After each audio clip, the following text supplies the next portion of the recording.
to the royal family, Sandringham being one of them, and also other royal occasions where he's brought Epstein along as his plus one. You know, I mean, this is all. It's kind of. I mean, thank goodness the Queen and the Queen Mother aren't around to see this latest tranche of information, right?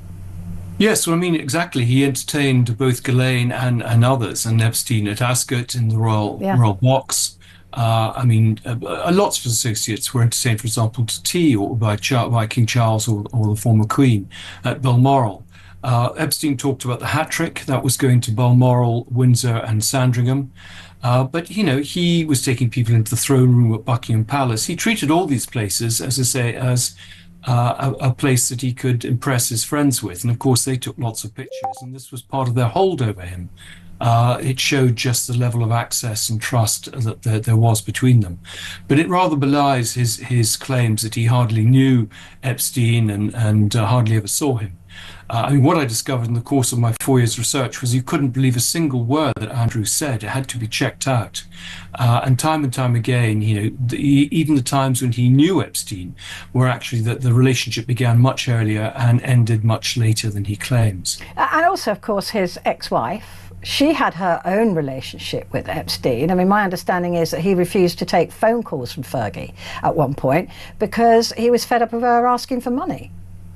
Yes, I mean, I think this is the bit that's been ignored in a lot of the press coverage. Everything's been focused on Andrew and Virginia Giuffre.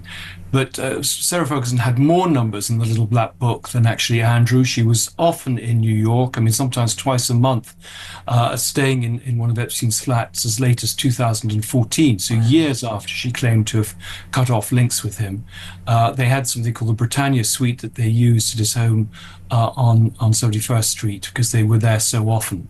But you're absolutely right. The sum that she borrowed from him, never to be returned, was probably closer to 2 million than the £15,000 that she's claimed.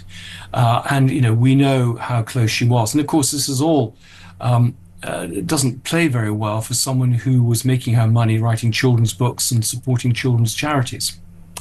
I mean, it absolutely does beg a belief. I mean, we all know that Fergie's been a grifter, right? I mean, we saw that with the when she was captured by, I think it was the Sun newspaper with the Arab News of the World. Oh, News of the World, same family.